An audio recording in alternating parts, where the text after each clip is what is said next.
Pero ocurrió algo imprevisto. Los soviéticos no aceptaron los consejos y directrices de los militares aliados para establecer un proyecto conjunto en el control del espacio. Y el 4 de octubre de 1957, ante la sorpresa del mundo y la irritación de los aliados, tomaron la delantera con el ya referido lanzamiento del Sputnik.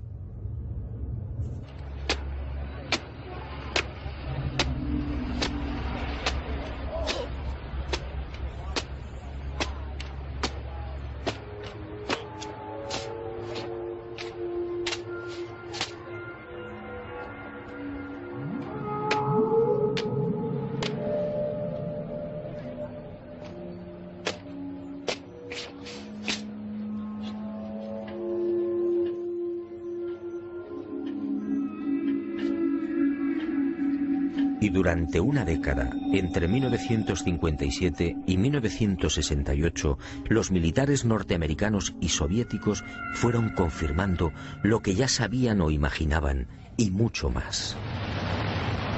En ese periodo fueron lanzadas más de 20 sondas automáticas que se estrellaron en la Luna o alunizaron suavemente.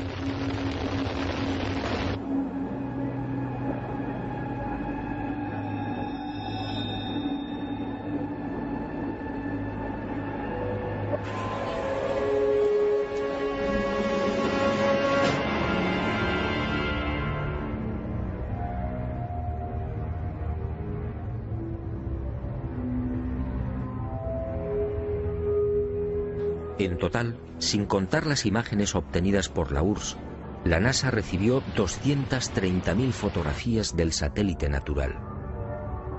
La Luna fue fotografiada en su totalidad y a muy diferentes alturas.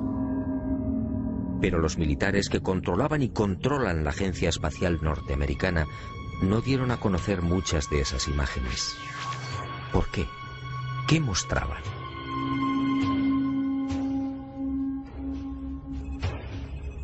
Cuando Mirlo Rojo me entregó algunas de estas fotografías, quedé desconcertado.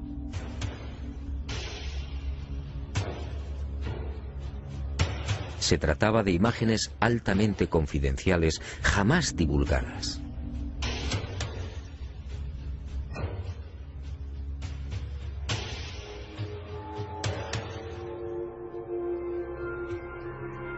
En una de ellas, tomada por la sonda Orbiter 2 en noviembre de 1966, se aprecian dos muros o carreteras paralelos de 27 kilómetros de longitud.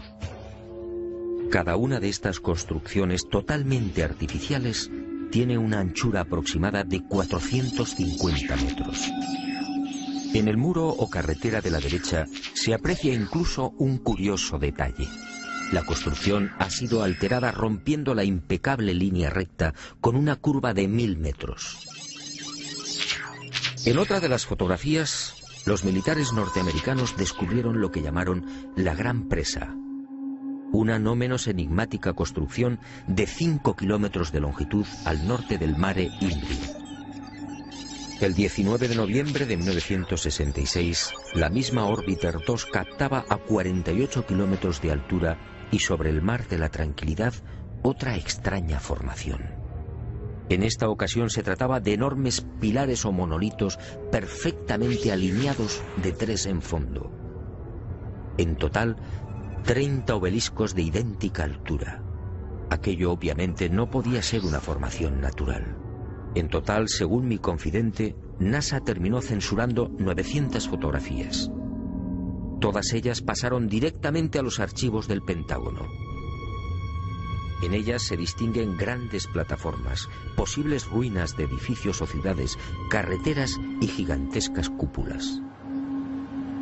Las sospechas de los militares en efecto se cumplieron y prosiguieron con el plan previsto.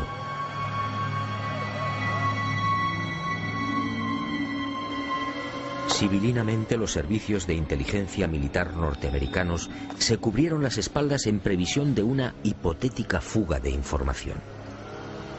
Para ello, utilizando a NASA como pantalla, propiciaron la redacción de un informe que los eximiera moral y jurídicamente de cualquier responsabilidad en caso de ocultamiento.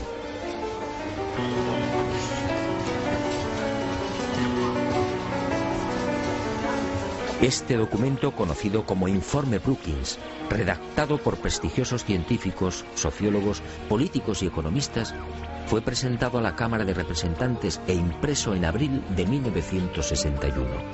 Curiosamente, un mes antes del célebre discurso de Kennedy en el Congreso. Es decir, cuando NASA, la gran tapadera de los militares, estaba a punto de recibir luz verde y los necesarios dineros para el proyecto Apolo. En este informe, además de reconocer que la vida extraterrestre es una posibilidad real, se aconseja a NASA que no difunda los posibles hallazgos que pueda encontrar en la carrera espacial. En la página 215, en la sección titulada Implicaciones de un descubrimiento de vida extraterrestre, el documento señala que la exploración del espacio podría desembocar en el hallazgo de artefactos no humanos. En ese supuesto, continúa el informe Brookings, nuestra civilización se vería amenazada por un irremediable proceso de desintegración, tal y como ha sucedido en la Tierra, en otras épocas y con otros pueblos. Este documento, efectivamente, no deja en buen lugar a la supuesta democracia norteamericana. Hablemos claro. En el informe Brookings, sencillamente, se anima a NASA a ocultar información. Y eso fue lo que hicieron.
En el viaje de ida hacia la Luna, el Apolo 11 vivió una primera experiencia que también fue silenciada.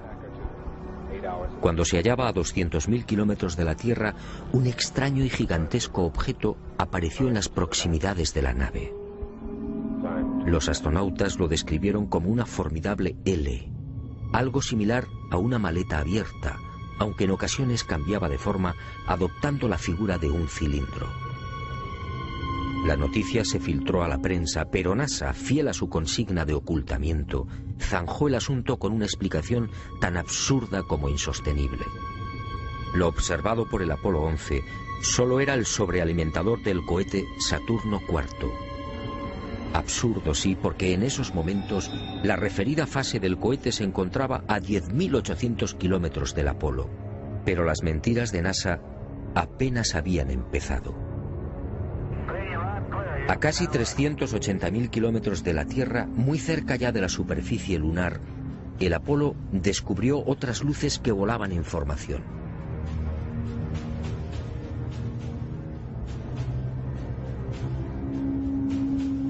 Según Mirlo Rojo, aquellas luces parecían esperar al Apolo 11.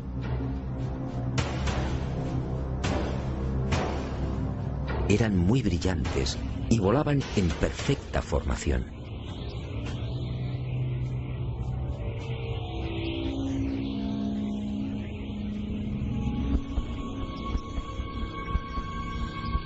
Poco después se alejaron a gran velocidad, desapareciendo hacia la superficie de la Luna. Los astronautas tenían razón. Aquello parecía un recibimiento. Pero lo más espectacular estaba por llegar.